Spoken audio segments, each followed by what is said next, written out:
I want to talk about Rush and Neil Peart tonight. Hey, April. Hey, Aunt April and Albert. How are you? I want to talk a little bit about Rush and Neil Peart tonight because it's 1 year since his passing. Yeah.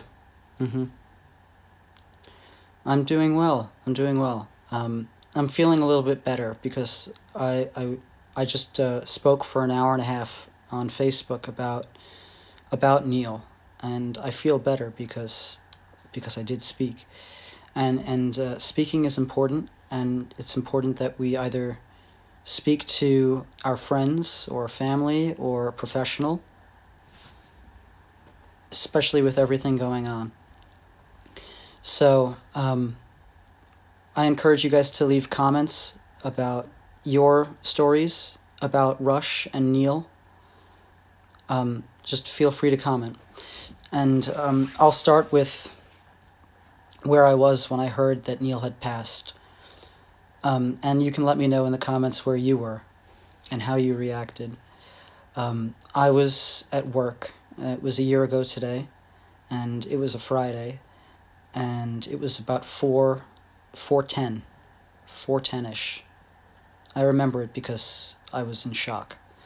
I saw something on Facebook that said Neil Peart has passed away at the age of, I think, 65. And I said, what? And then I looked somewhere else. I looked at other sources on the internet, and other places, other sites were saying that it was true. So you just go into shock mode at that point. And that's what happened to me. I just went into this complete shock.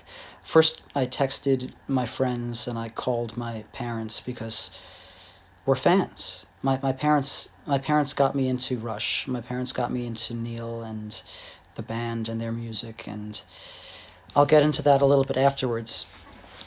But so I texted my friends and my family, and it was 4:10 on a Friday when we heard the news, and for the rest of the day, it was a Friday, I could barely work. And I imagine anyone who was a Rush fan, or anyone that even knew of Neil, could barely work after. Hey Chuck, I saw you saw my comment earlier on Getty's post. Hey Gabe, we're talking about Neil and Rush. I'm talking about where I was when I found out that Neil had passed. I was at work in Manhattan, and it was Friday last year, today, and I read the news online and then checked some other sources, and it was confirmed, and I texted my family and friends, and I called my parents. I said, he's gone from brain cancer, and no one had known he was sick. And I was just shocked. I was just completely shocked. Rush had retired in 2015 after their R40 tour. And so I thought to myself that, okay, Neil is hanging out with his family. He's finally, not working, and he gets to spend time with his new family. And if you're a Rush fan, then you know that you were at school and your dad called you in the middle of work and told you, and you started crying. Yeah. I'll get to the point when I started crying as well. So it was 4:00 pretty much on that Friday, and I had to finish up work. Luckily, it was not that busy that Friday, and eventually the day ended, and I just was staying at work. Hey, Snowy Elk, we're talking about Rush and Neil. So I had told my friends and family the news. I was finishing up work, and then I was just unable to leave work because I was looking at posts about Neil on Facebook and just mourning. I was mourning with thousands of Rush fans posting their favorite lyrics over a picture of Neil or a picture of an empty drum seat. And I just couldn't leave work. I was glued to Facebook and Instagram, and I was mourning with people and just liking things and commenting, I can't believe it, on everything. And eventually I said to myself, I need to get up. I need to get some air. And usually I take the train from my job on 57th and Broadway to Penn Station. Again, I'm in New York, and I work in Manhattan. So before COVID, I was in Manhattan. And so I would take the train normally, but that day I needed some air. And some days we just need air. And I walked 25 blocks about to Penn Station, which is just a train station central that takes us to different areas in New York, whatever. So I was walking to Penn Station, a train terminal, and I decided it was a good idea to listen to Rush. You can imagine that, of course, I was going to get emotional. And I didn't even decide to listen to just a song. I decided to watch a video. First of all, I don't recommend watching videos while you walk. Don't watch YouTube or Instagram while you're walking in the street. It's dangerous.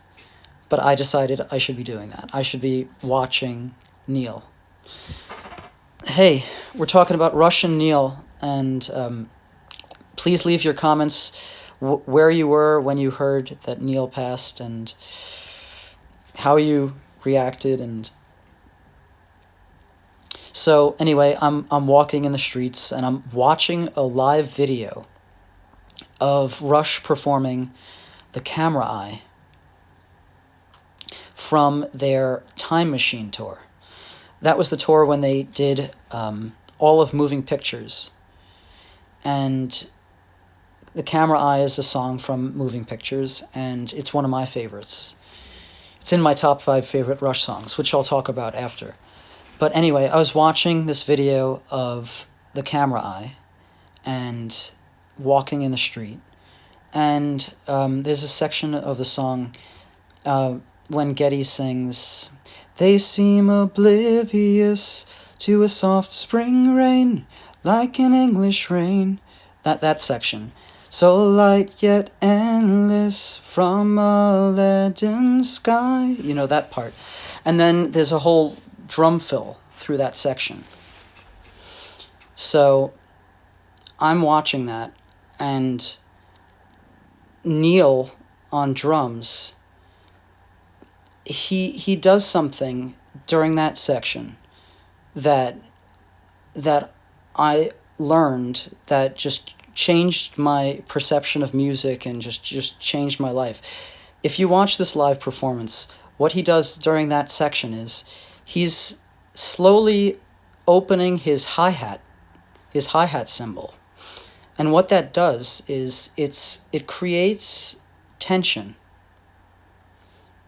And then eventually it gets louder and louder, and then he plays a drum fill.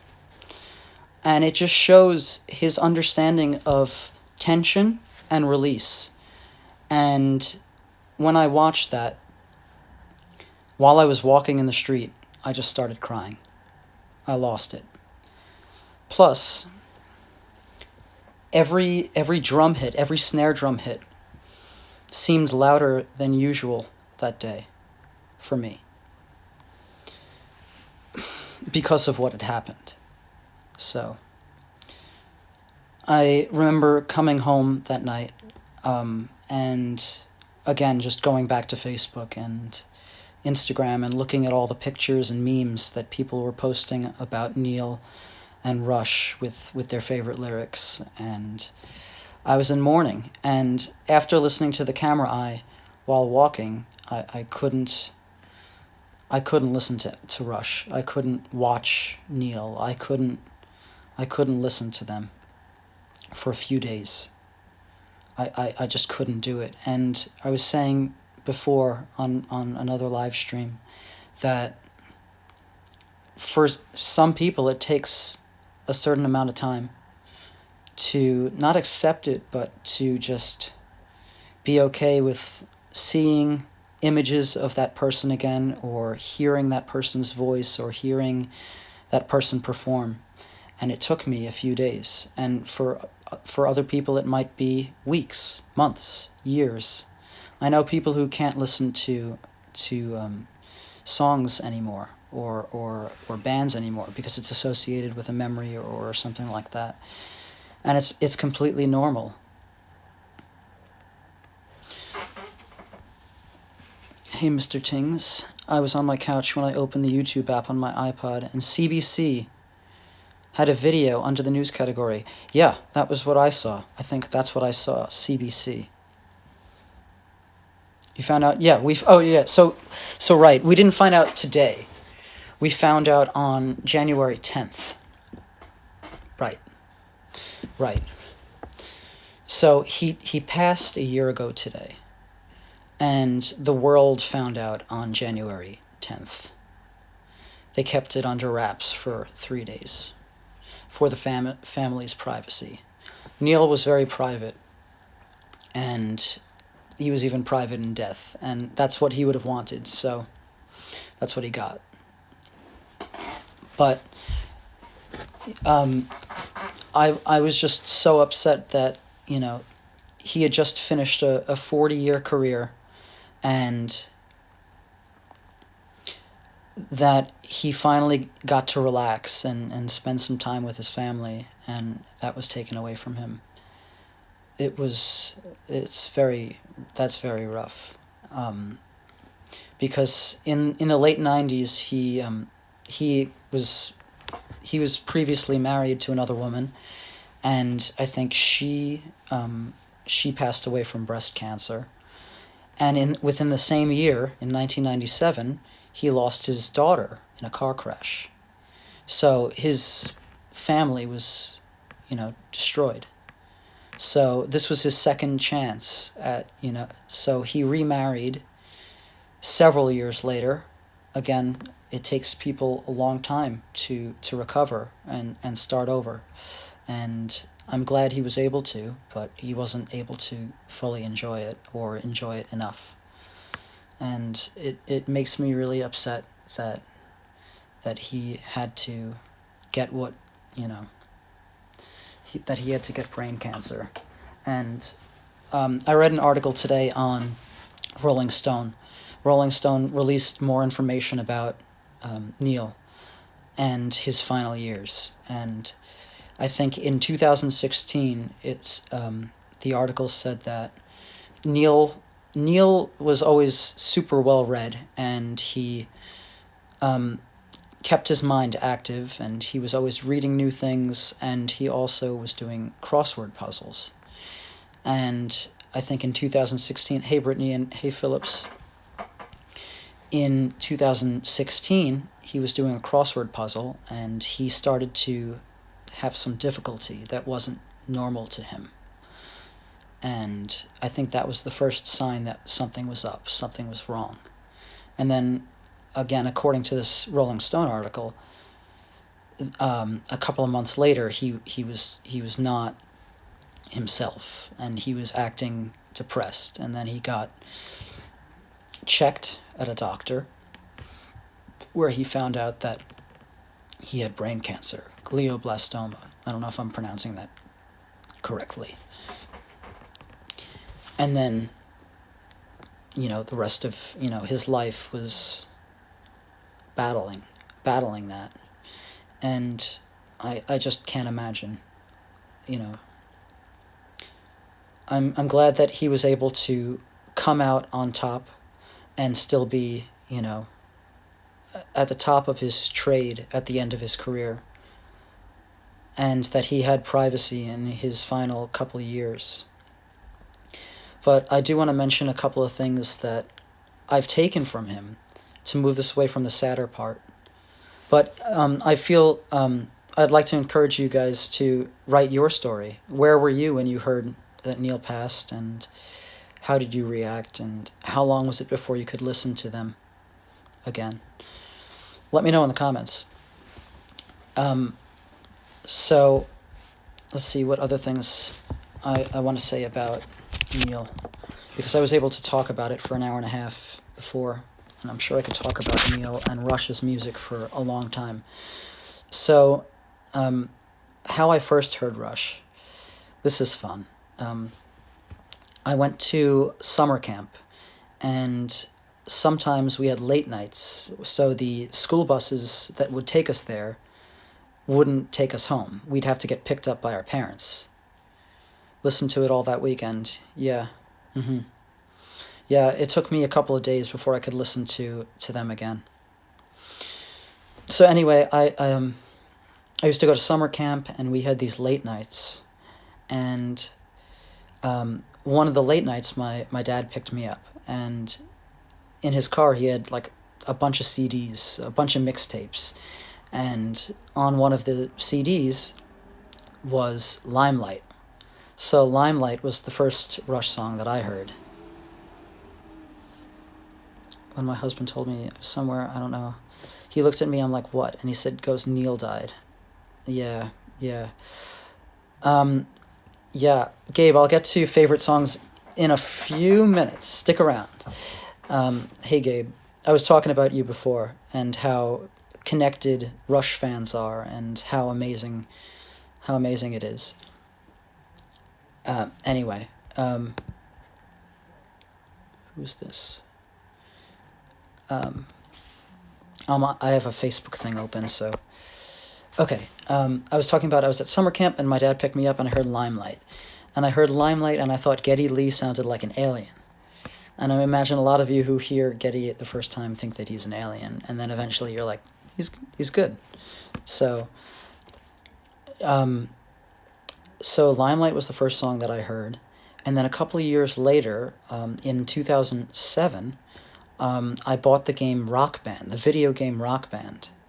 And I'm sure you guys know what that is, but if you don't, you have these fake instruments that have colored buttons on them, and you press them along to a screen that shows the notes coming, at you, and you have to hit them in time with the music. So Rock Band, the version of Rock Band I had a drum set that came with it. It was like a toy drum set, and it triggered these drum sounds. So I didn't know how to play. I barely knew how to play drums at that time. I was just getting into Pink Floyd, and I wanted to be Nick Mason. Nick Mason is the drummer of Pink Floyd. And if you know Pink Floyd's music, they're a world apart from Rush. One is like slower and moody and epic, and Rush is more complex, I would say, and progressive rock. I mean, both are considered progressive rock, but anyway, I was learning how to play Pink Floyd songs, and then I got Rock Band, which had the song Tom Sawyer on it. And I had heard Tom Sawyer from classic rock radio. In New York, I was listening to 104.3. Hey, Missing Textures. I'm talking about Rush and Neil Peart.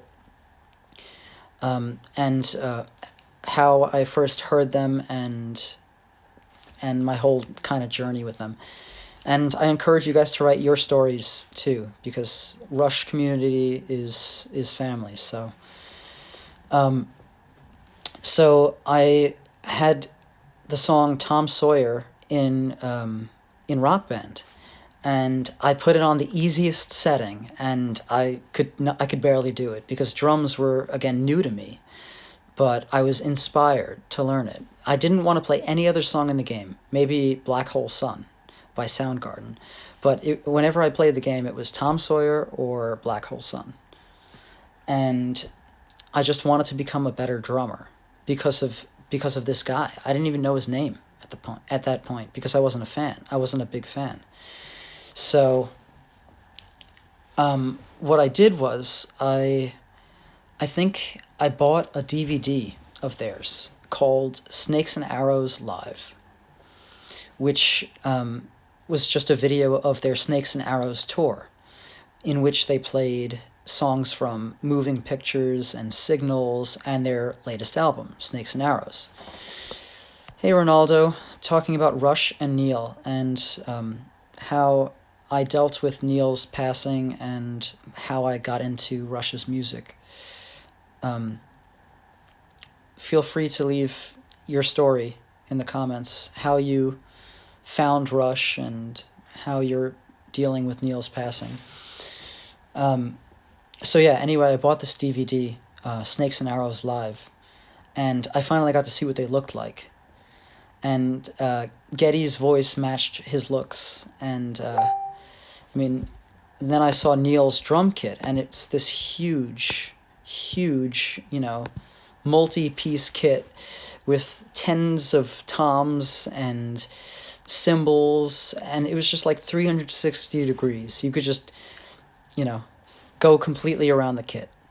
So that was new to me. I wasn't used to that. I owned a 4-piece drum kit, or a 5-piece drum kit at that time, a Ludwig, a starter kit. It sounded pretty good, but after seeing Neil, as I'm sure most drummers are, they get inspired. And eventually, I would say 10 years later, I was inspired to buy a 7-piece drum kit. I upgraded by 3 pieces. So I moved from Ludwig to Tama, which is also, or Tama, I don't know how it's pronounced.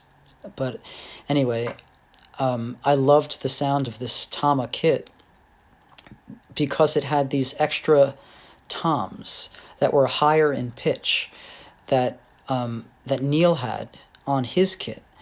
Neil had what were called, I think, concert toms, or rototoms, or octobans, which are higher pitched drums. Hey Zach, I'm basically doing a part 2 of my talk on Neil and Rush to the Instagram audience. Hey Zach.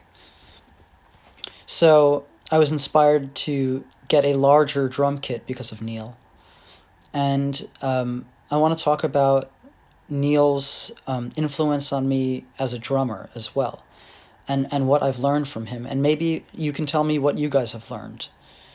So Neil's approach to drumming was completely different from drummers before him.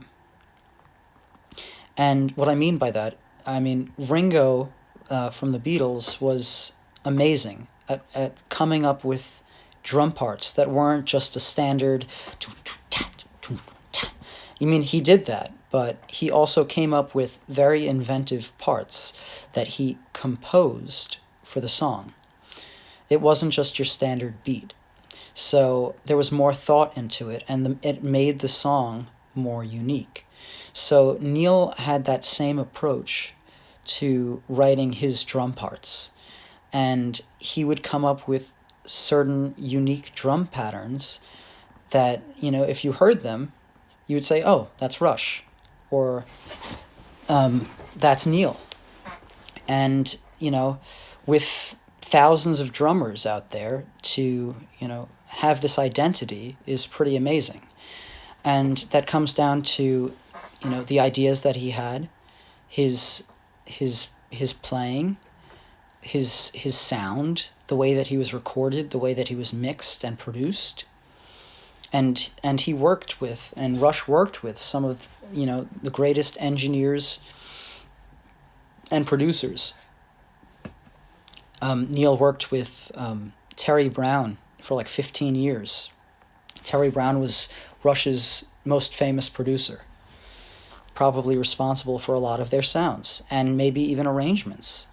So, but back to Neil, Neil's approach to writing drum parts.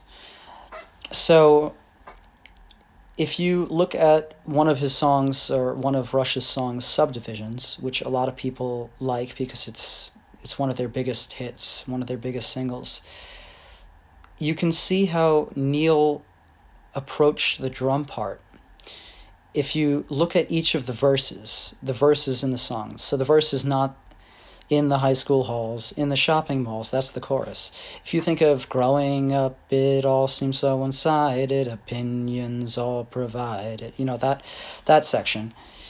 If you think about that, listen or just focus on what the drums are doing. Because in every single verse, what he does changes.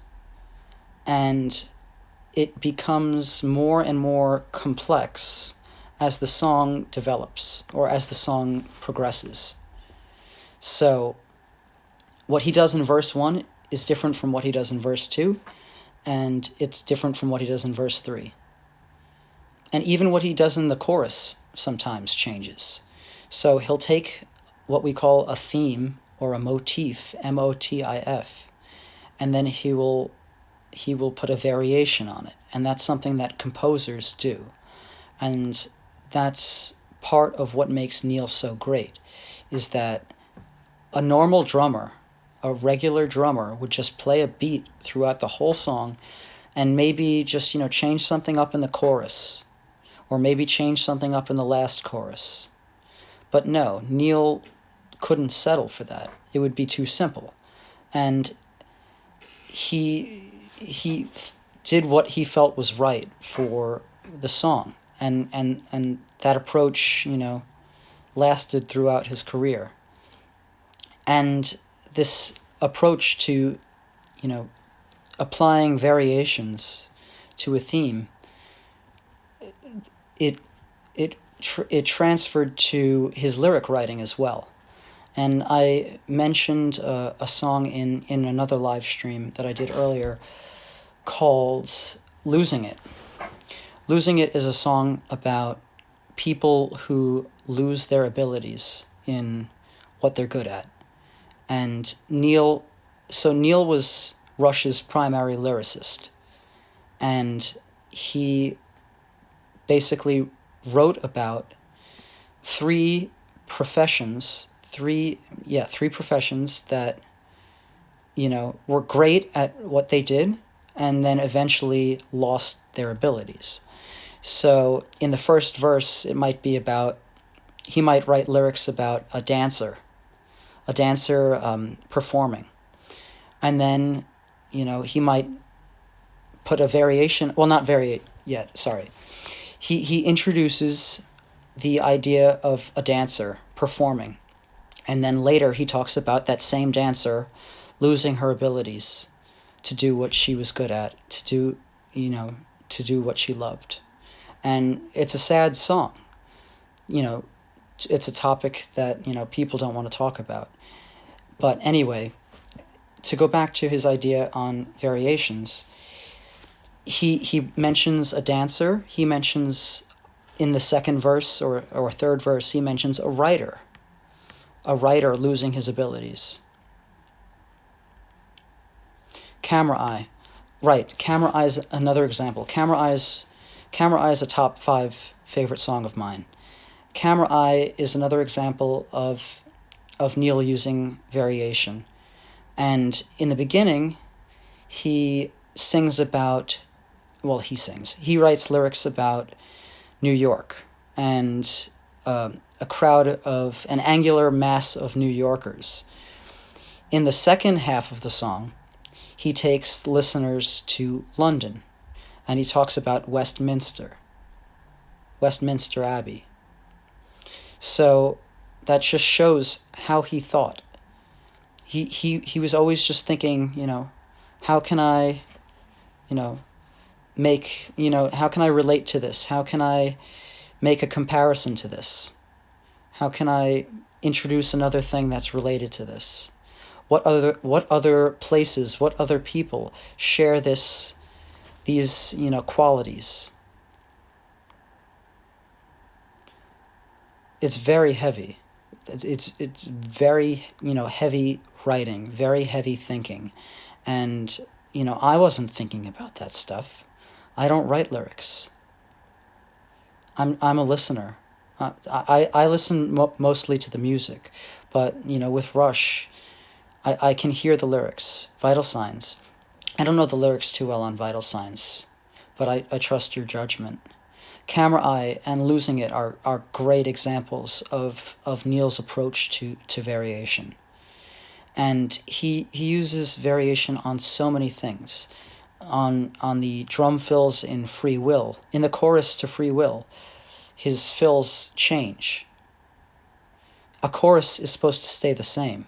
While the lyrics stay the same, his drum parts changed. So he was advancing, he was progressing while the music was staying the same. And no one was doing that. No one was doing that.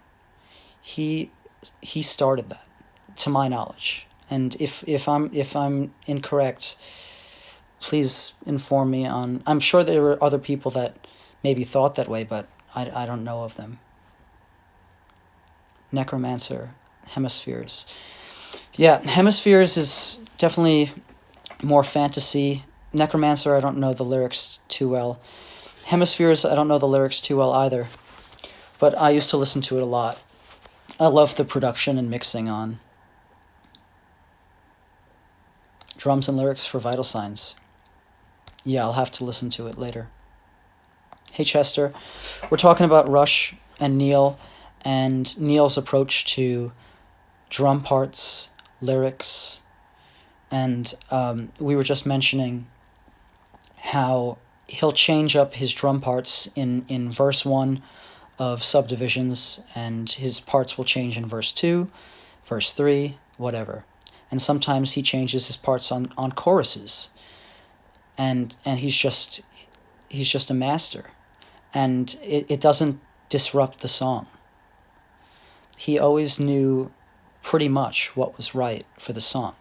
And he would listen to these songs because, while he's writing these songs, he gets to internalize them and see what he could add to it, how he can change his parts to fit the song better. The song was number one, not him. Even though he was considered a flashier player, playing more hits than your average drummer, he was very in tune with what the song needed. And I encourage all musicians to, listen to what he brought to them and take that to their own, songwriting. And I'll connect that to myself, because I have original bands that, write music, and at one point I was playing drums and writing the drum parts for, in one of my bands, this Loch Ness Monster, I wrote drum parts to a couple of songs, and I took a very Neil Peart approach to these songs. And I don't mean play a fill from one of his songs, because that's just copying. I would just think to myself, how can I change what I'm doing as the song progresses to keep it interesting to the listener, to progress the song further. And I would just listen to my parts and take notes, and I say, is this too much for this part? Am I playing too much here? Am I not playing enough? And you have to know what the song, and you have to also take a step back and say, this isn't a drum showcase. If it's a drum showcase, it's a different story. But it should never be that. It should be about the song. You should be, hey Canardo. You should be focused on playing what's best for the song, not what's best for you, not what's going to impress someone. I'm sure that, when he was doing Tom Sawyer, he wasn't looking to impress someone. When he was trying, when he gets to that big fill that he's famous for, maybe it just came to that section where he got a little break, we celebrate that section. But I'd like to celebrate, the lower moments, and I don't mean, hey Blue Jean, talking about Rush and Neil and his contribution to music, drums, performance, lyrics. We mentioned how he changes, and I hope you guys don't mind that I'm just like summarizing for people who are just joining, how Neil would change his drum parts from one verse to the next. If you take the song Subdivisions, what he does changes every verse, and it progresses the song, and it makes it more dramatic and more interesting to the listener. He wasn't predictable, and he viewed these songs as movies, and he was very, cinematic in his writing and in his performance.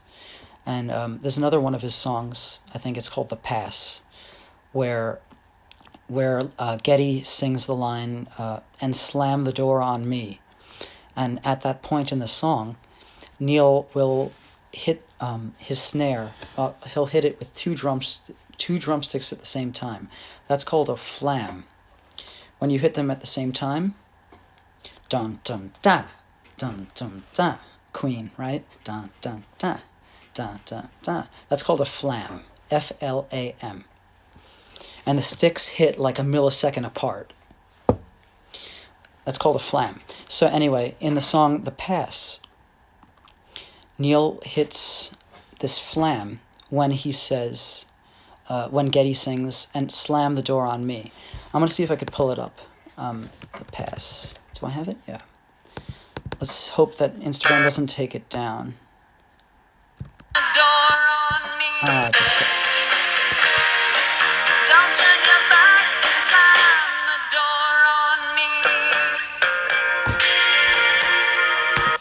Slam the door on me. What does that sound? What does that hit sound like? It sounds like a door slamming on you. That's how he thought.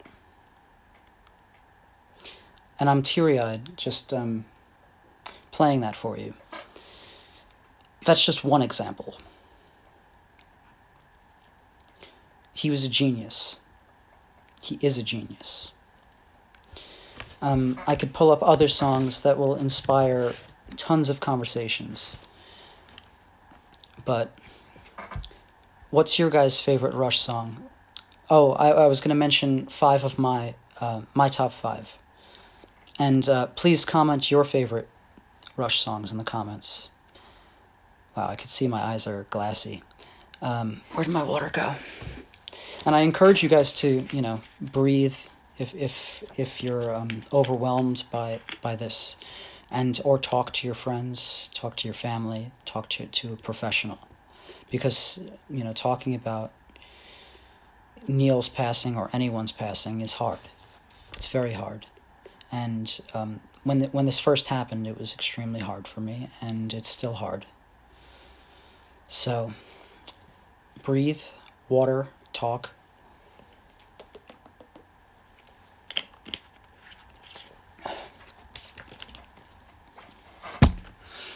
Okay. My 5 favorite Rush songs. In order. Number 1. No, I can't do that. I gotta go in reverse order. Alright. Because why would I give away number 1 first? Right? What list gives you number 1 first? No list. I work in marketing. Marketing wouldn't give you number 1 first. So, number 5. Number 5 is Xanadu. Mystic Rhythms. I'm looking at Mr. Ting's comment. Mystic Rhythms. Time Stands Still. It's still hard to choose for you. Those are great songs. Time Stands Still is timeless, if you will. Okay, back to my top 5. Number 5, Xanadu.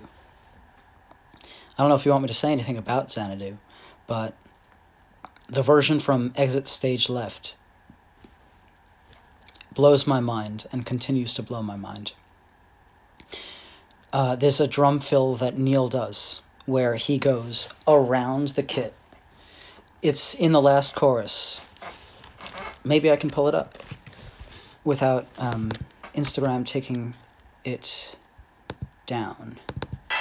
So this is the second time the chorus appears, and Neil does this very epic drum fill where he goes all the way around the kit, all the way around his drum kit, which is a difficult task, and he manages to land the fill on time and then continue to play the beat in time.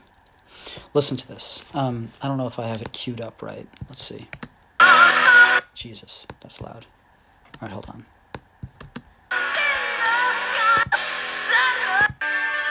Okay, ready?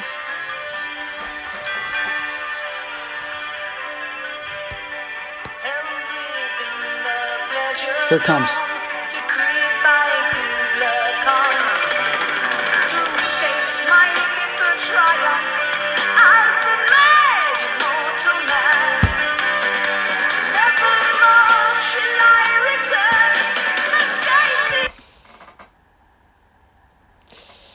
That's nuts. And also Geddy's voice is insane. Awesome.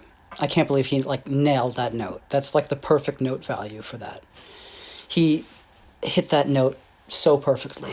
And yeah, that's just one of Neil's most epic moments. If you ask a drummer, to name a couple of Neil drum fills, Xanadu from Exit Stage Left live will be one of them. La Villa Strangiato is unbelievable. It's a very difficult song and one of the hardest songs that they've ever recorded. Yeah, that's for sure. So, okay, so that was 5.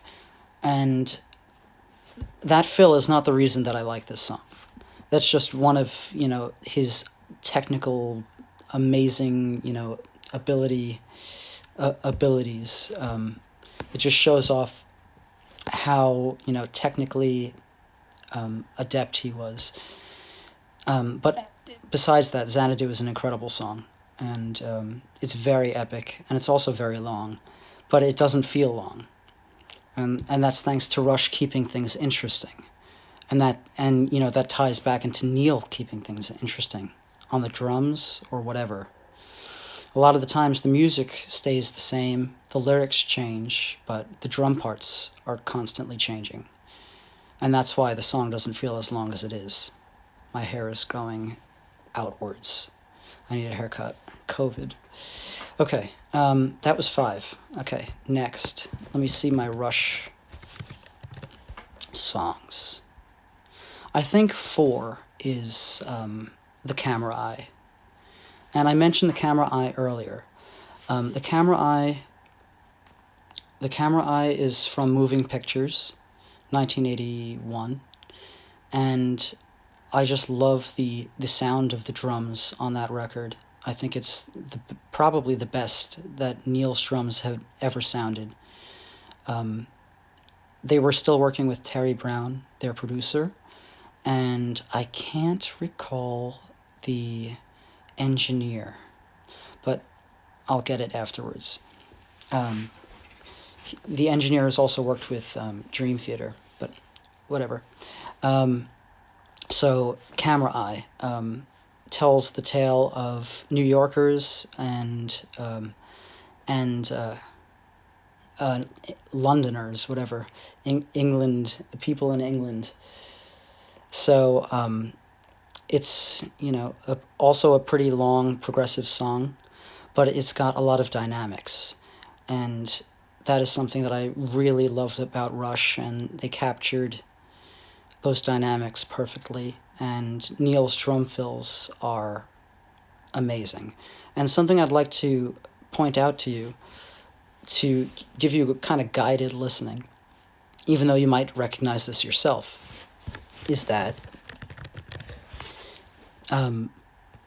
during the drum fills, the engineer or producer added more echo to the drum fills, and that brings more attention to them and makes them more dramatic. So that technique is called a reverb send. So I'll show you what that sounds like, if I can find when that happens.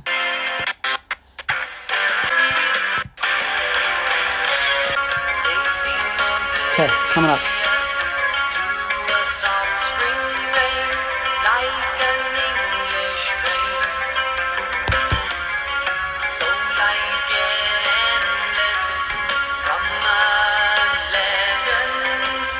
Coming up.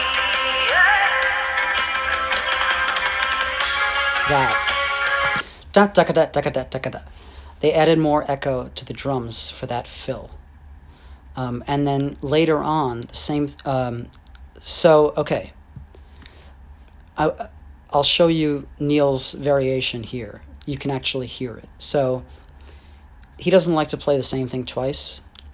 So, listen to that fill again. During this section.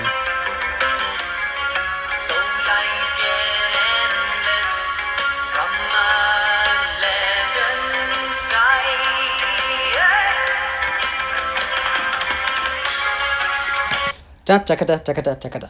Okay? Da da da da da da da. Okay? Let's listen to it. Let's listen to the same section but later.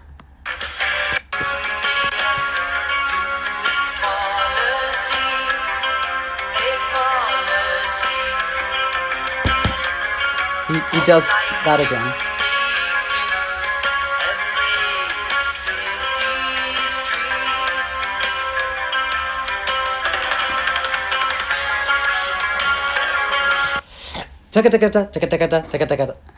Different. It's a little different. And again, the engineer added reverb to the drums at that point to make them stick out a little bit more and be more dramatic.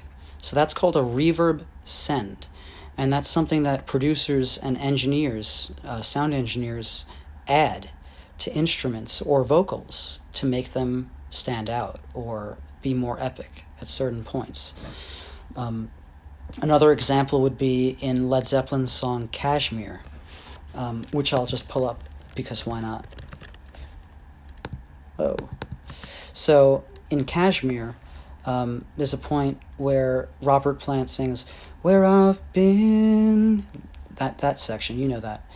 And the engineer or producer, who was Jimmy Page, maybe decided to add more echo to Robert's voice at that point. And it makes it more epic, and it stands out more, and that's the moment. That's the moment in the song that everyone needs to hear. That's the moment that he needs to nail. Let me see if I can find it.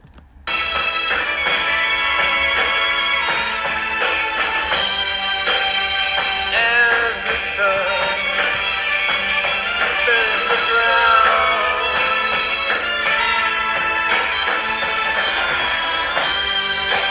and my eyes fill with sand. It's coming up.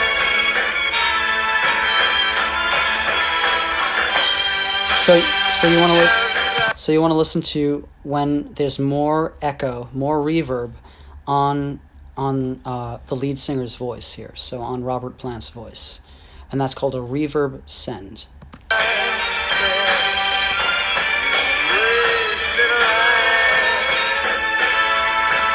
Here it comes.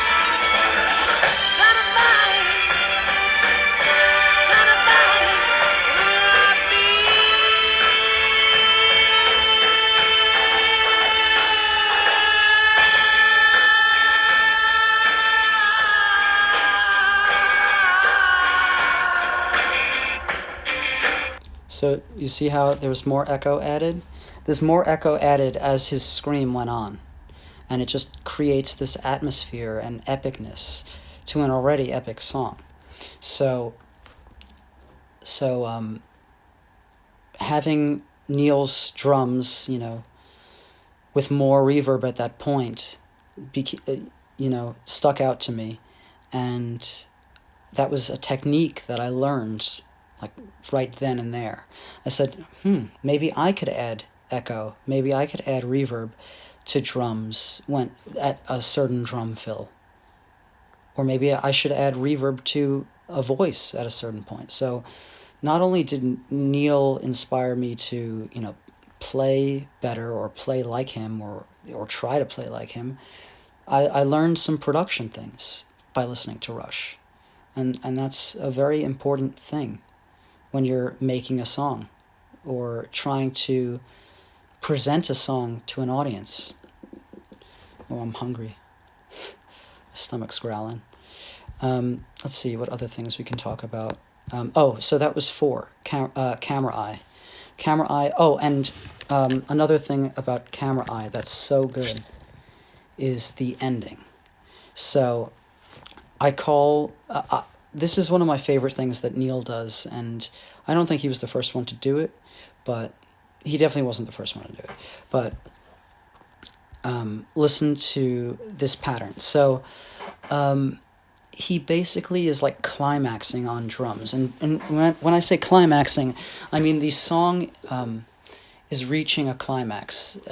Things are building up and becoming extremely dramatic. And so what he is doing on drums, I'm going to just simulate with my hands, he's hitting the snare and the cymbal at the same time, and then he's alternating with a kick drum. So it sounds like...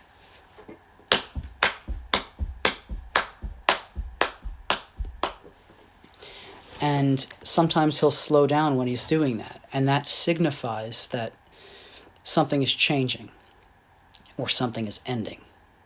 And in the camera eye, that happens after the guitar solo, and it is very epic and climactic and dramatic, and I call it orchestral. And I'll play it for you right now. I'll play it from the end of the guitar solos so you could see what that's like. Or...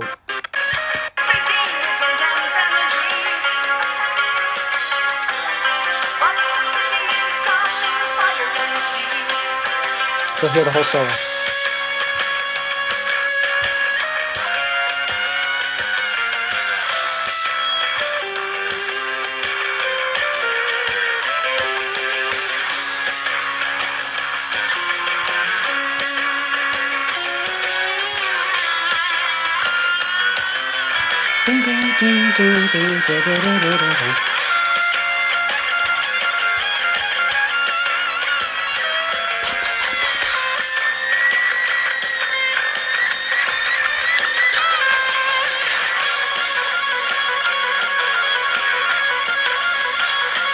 Here it comes. Here comes that.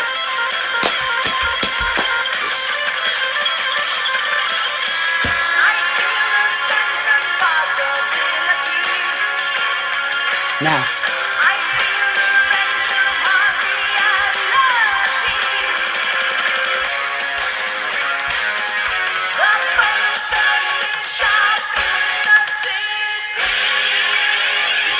Taka, taka, taka, taka, taka, taka, taka, taka. You could see that something is changing. Something is happening. Something is concluding. Something is ending. And he knew how to end a song. And that's very evident in the way that he ended a lot of his songs. If you look at the end of Limelight, the end of Limelight is also genius. The end of Subdivisions is also genius. So, again, 5 was Xanadu, 4 is Camera Eye, 3 is Red Barchetta. 3 is Red Barchetta. And is there anything I want to mention about Red Barchetta? Red Barchetta, I don't know what I can say about this one. It's really fun to drive to. It's a song about a car. And a lot of times, Geddy Lee introduces the song that way. He'll say, this is a song about a car. And I guess my memories with it are that I drove a lot with it, and at the point where he says, wind in my hair, I would have not rolled down the windows, I'm not that old. I would put down the windows in my car. So I would basically be acting out the song. And it's just another example of how his drum parts develop throughout the song. I'm just trying to think. So the wind in my hair part is actually a little bit complicated on drums. It has a lot of hi-hat work, like 16th notes, so he's playing very fast on the hi-hat. I still even struggle with that, and I've been trying to play the song for 10 years, I'd say.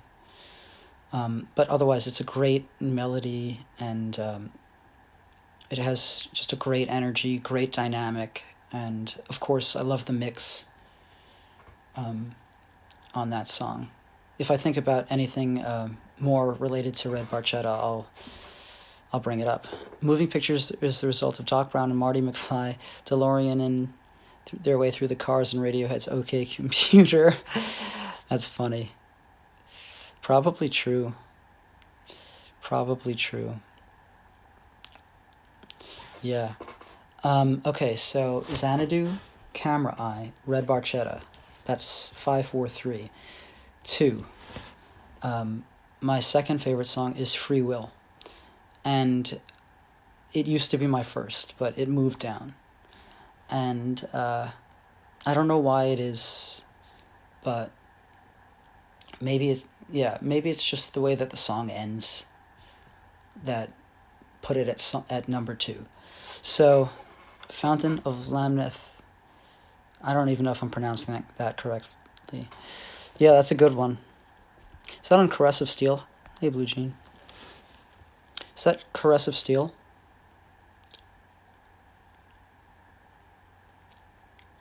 Could be.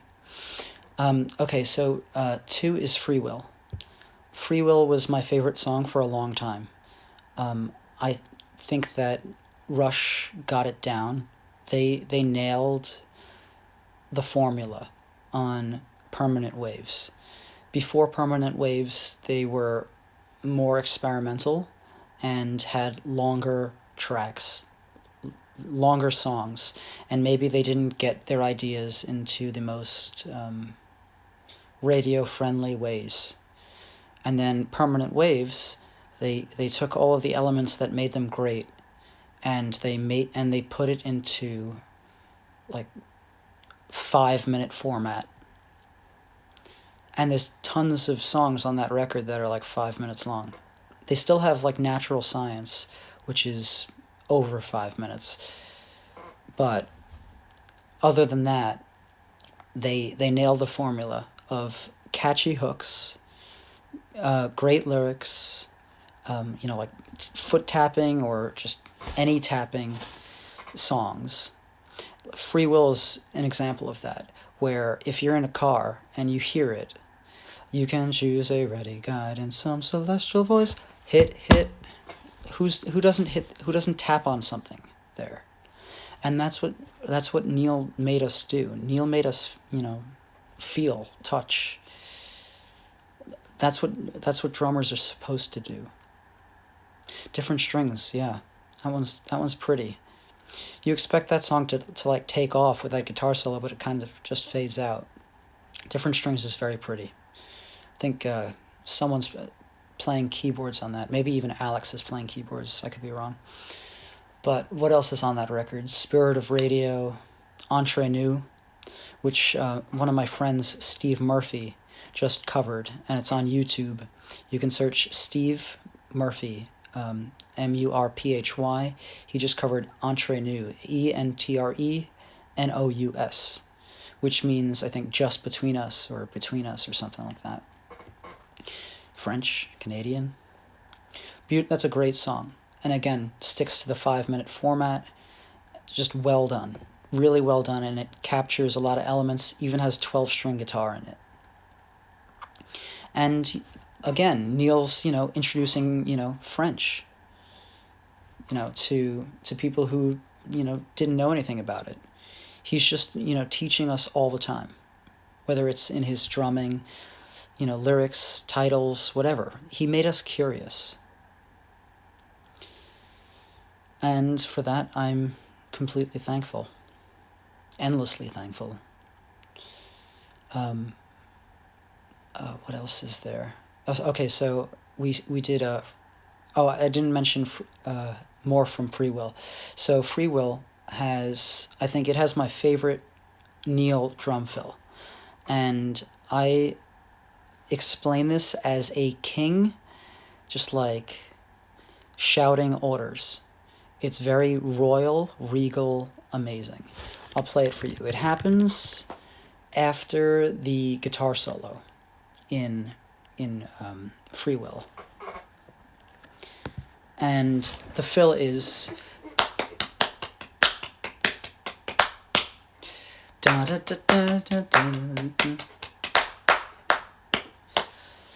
Each of us. Yeah, it's that part. That it's right before each of us. Oh no, it's right after each of us. I'm sorry. Let's hear it.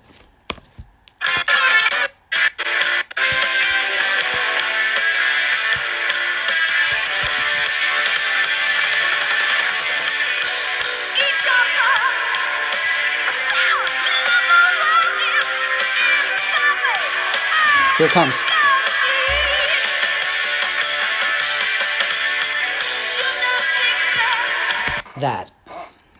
That is my favorite drum fill. And then just the way that he ends this song. They go back into the chorus and he has another drum fill.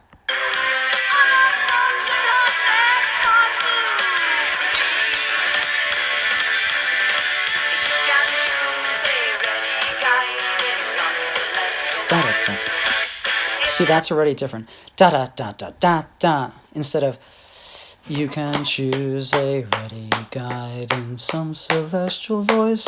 Bum bum. Instead of just bum bum, he goes. It's different. There's a variation there. He goes snare kick kick.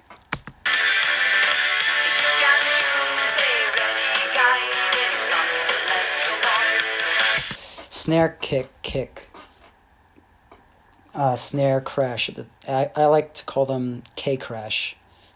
I'm sorry, snash. Snare and crash at the same time. I call a snash. Snash. Snash, snash.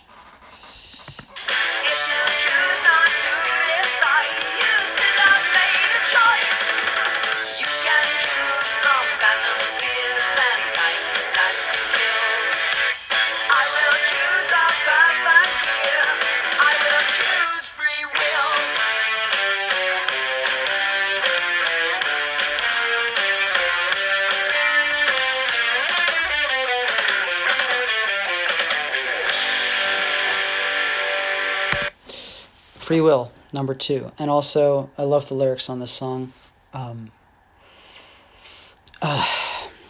If you choose not to decide, you still have made a choice. That's the line that people talk about in this song, and for good reason.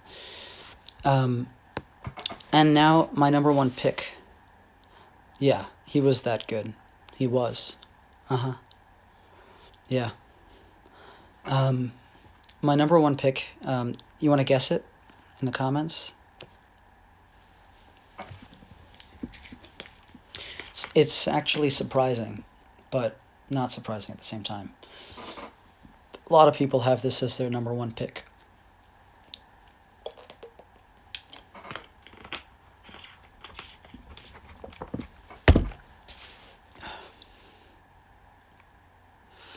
Alright, I'm going to just say it. My number 1 pick is Subdivisions. And I mentioned it earlier, but besides the heartbreaking melody, it's Neil's drum performance, and the lyrics obviously connect with me, and I'm sure a lot of you. So Subdivisions is definitely my favorite, and I love the synthesizer on that song. It's really, really moving. And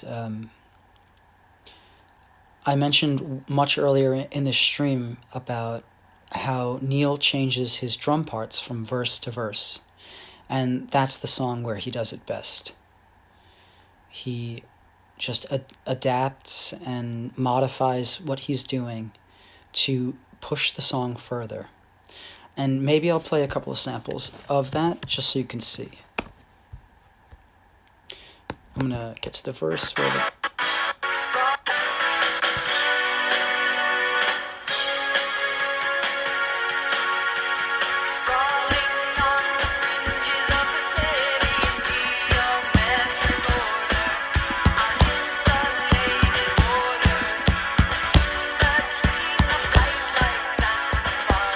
So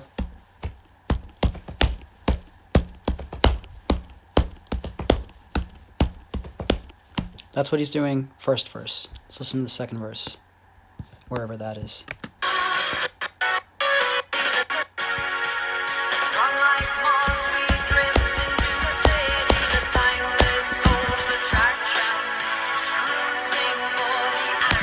So he's doing, now instead of playing on the hi-hat, he's on the ride cymbal.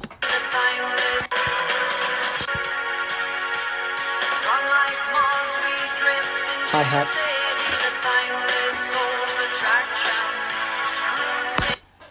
Ride.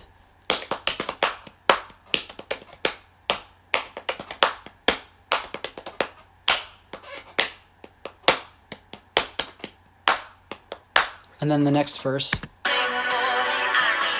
See, he's changing what he's doing in every single verse, and it's pushing the song forward. It's becoming more dramatic. So there's eventually going to be a release, and the release is that chorus.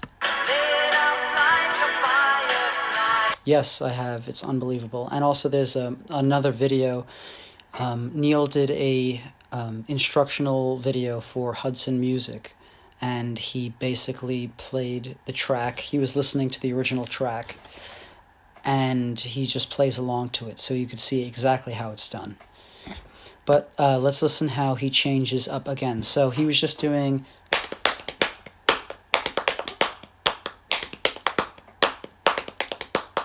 Okay, let's listen to what he's doing in the next verse.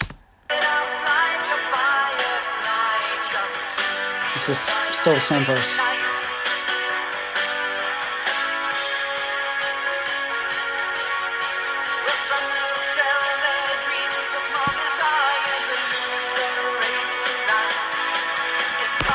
So now he's hitting the hi-hat and the snare, and then he's just going, and then he's opening the hi-hat and adding a kick drum.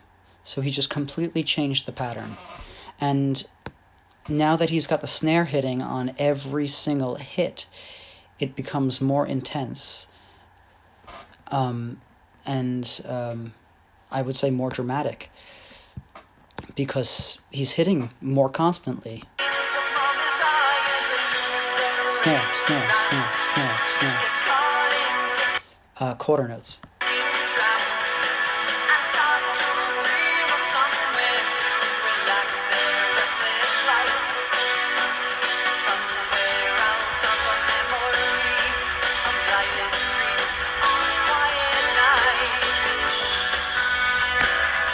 You get the point.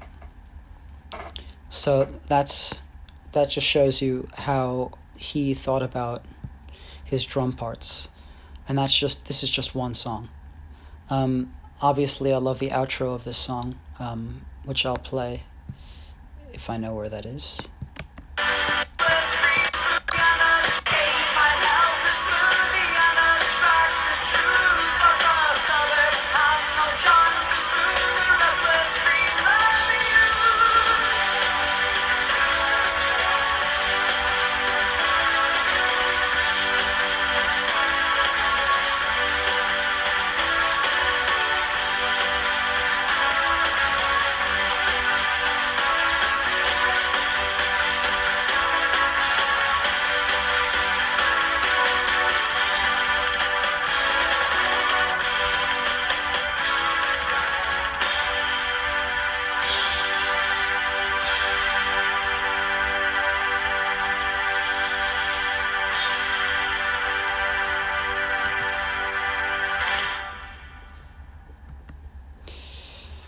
And that's my favorite Neil song. I didn't think I was going to play through these songs, but I enjoy it. And as long as Instagram didn't take it down, great. I could probably talk for hours on Neil's impact and legacy, but I think this is a good point to cut it. I'm super thankful for everything that Neil has given to me and Rush has given to me, and I will continue to be inspired by them and him for as long as I'm playing music or not playing music. And I hope that you were inspired by this as well. And thanks for sharing your stories with me. And I will listen to Vital Signs. I realized that I could sing Vital Signs, I think, but I'll try. But thanks for tuning in, and I'll see you guys soon.